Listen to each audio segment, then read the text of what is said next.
the Lord. Praise the Lord. Hallelujah. Hallelujah. సొలొమోను రాజు ఒక ప్రార్థనగా దేవుని యొక్క జ్ఞానమును కోరుకుంటూ ఉన్నాడు. ఎందుకంటే సొలొమోను ఒక మానవుడిగా తను తెలుసుకున్నాడు, ఇదిగో మానవుని యొక్క జ్ఞానము బలహీనమైనది, మానవుని ఆలోచనలు అంత గట్టివి కాదు అని ఆయన గ్రహించాడు. కాబట్టి ఈ ప్రార్థనా రూపములో దేవుని యొక్క జ్ఞానము కోసము ప్రార్థన చేస్తూ ఉన్నాడు. ప్రియ దేవుని బిడ్డలారా, ముఖ్యంగా మనం చూసినట్లయితే 13వ వచనం ఒకసారి చదవండి. దేవుని ఆలోచనలు ఎవరికి తెలియను, ఆయన చిత్తమును ఎవరు గ్రహింపగలరు? అంటే దీన్ని బట్టి మనం అర్థం చేసుకోవచ్చు, మానవుని యొక్క ఆలోచనలు అంత దృఢమైనవి కాదు, పరిమితమైనవి. అపరిమితము, పరిమితం అంటే మనందరికి తెలుసు తేడా.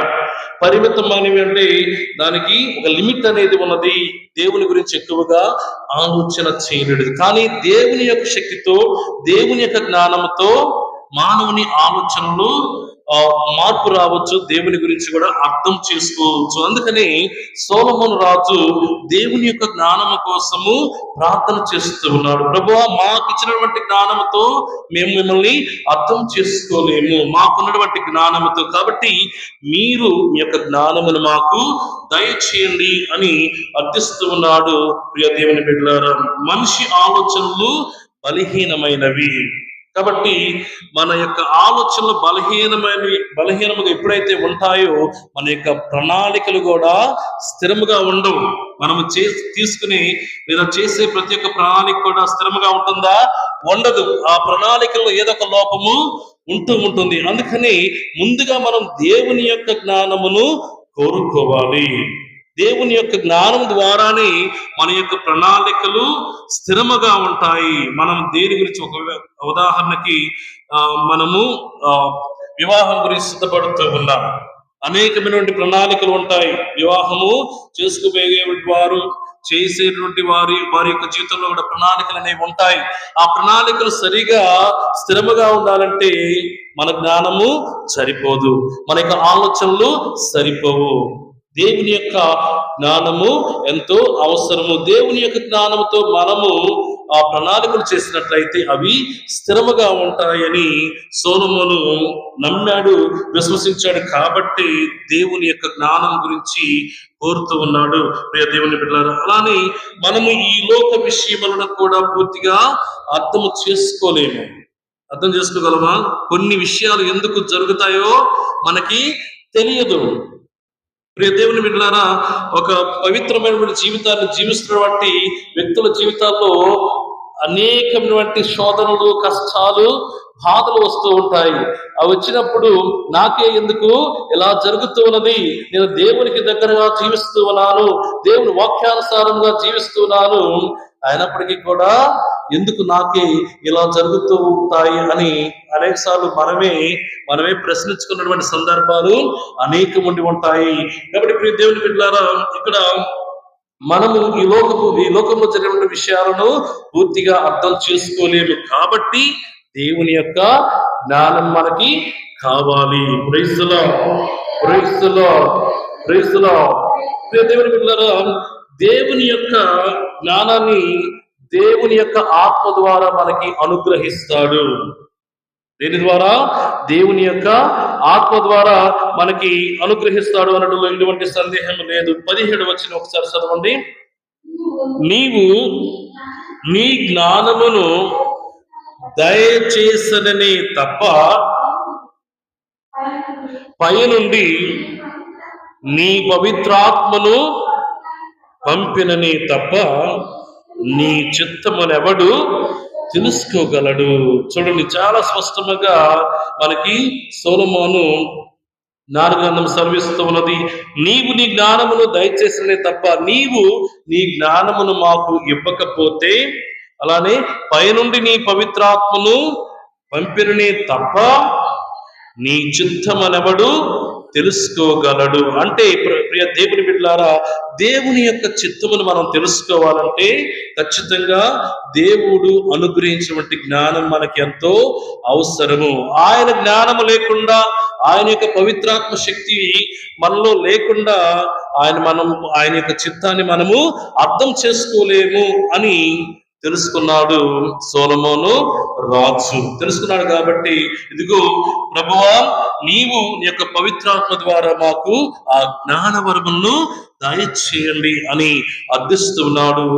ప్రియ దేవుని బిడ్డలారా, మనకి గొప్ప ఉదాహరణ కూడా మనకి బైబిల్ గ్రంథంలో ఉన్నది. నూతన నిబంధనలు చూసినట్లయితే ఆత్మ ద్వారా జ్ఞానం పొందినటువంటి వ్యక్తులు ఎవరు? పవిత్రాత్మ ద్వారా జ్ఞాన వరములు పొందినటువంటి వ్యక్తులు కొంతమంది ఉన్నారు. ఎవరు వాళ్ళు? ఎవరు?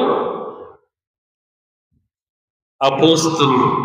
పెంతెకోస్తు దినమున అగ్నినాళక రూపములో అపోస్తలులపై పవిత్రాత్మ దేవుడు వేయించేసినప్పుడు వారు జ్ఞాన వరములతో నింపబడ్డారు. అవునా కాదా? అప్పటి వరకు కూడా వారు ఎక్కడ ఉన్నారు? గదిలో తలుపులు మూసివేసుకుని వారు ప్రార్థన చేసుకుంటూ ఉన్నారు. భయభ్రాంతులకు గురై ఉన్నారు.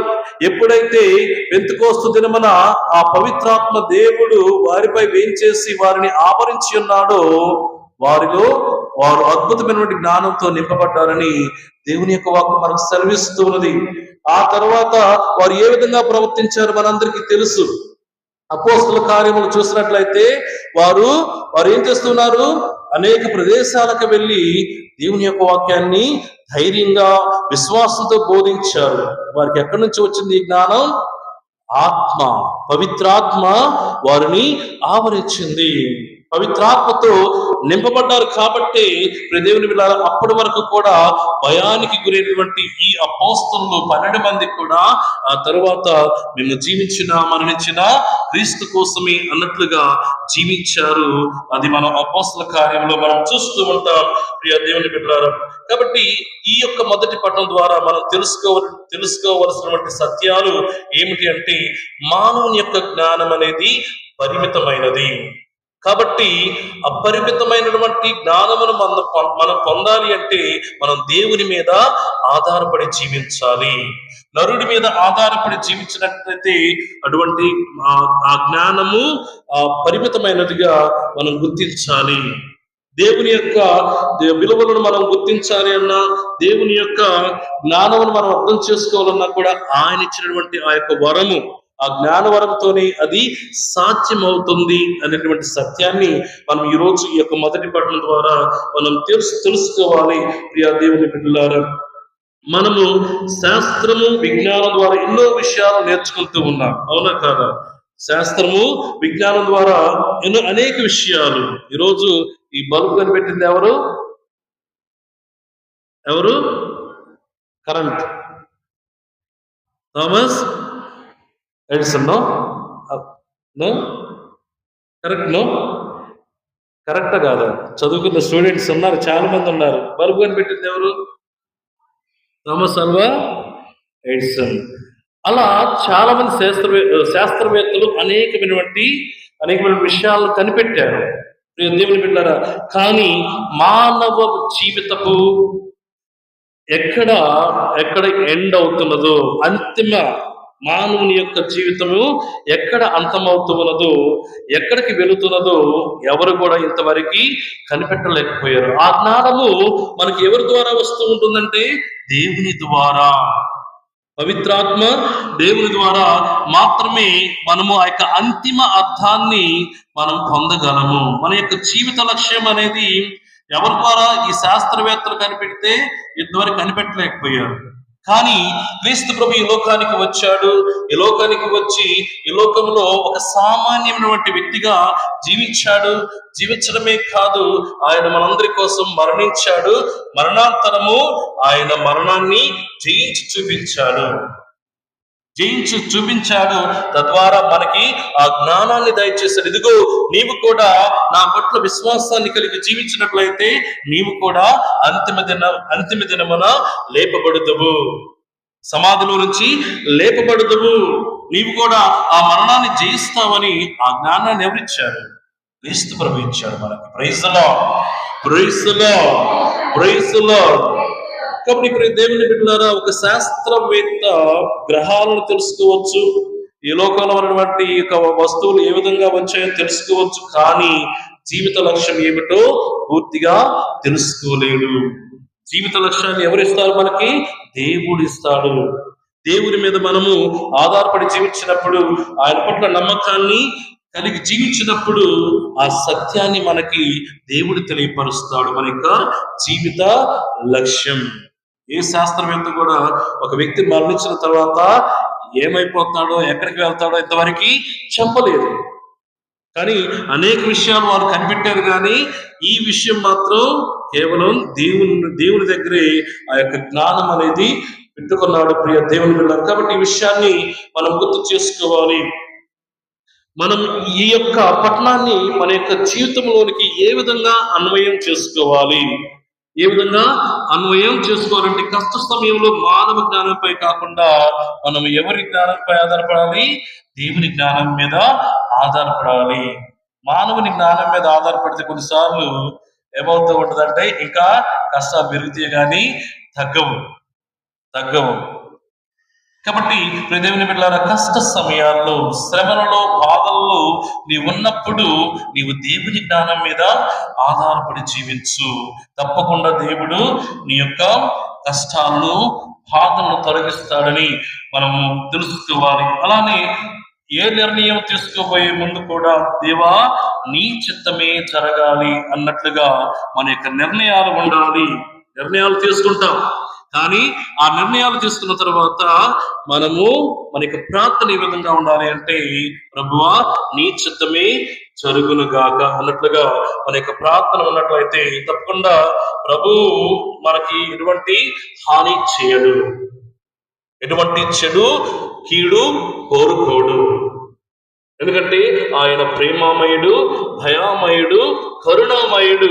కాబట్టి ఆయన బిడ్డలు ఎప్పుడు కూడా సంతోషంగా ఉండాలని ఆలోచన చేస్తూ ఉంటాడు.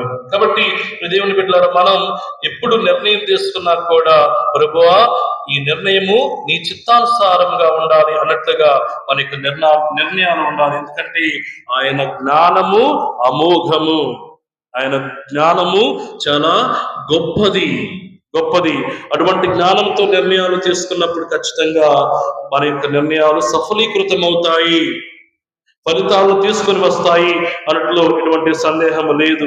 ఇక మూడోది, పవిత్రాత్మ మార్గనిర్దేశం కోరుతూ జీవిస్తేనే మనము రక్షణ దారిలో పయనిస్తూ ఉంటాం. మన యొక్క జీవితంలో పవిత్రాత్మ నిర్దేశంగా ఉండాలి.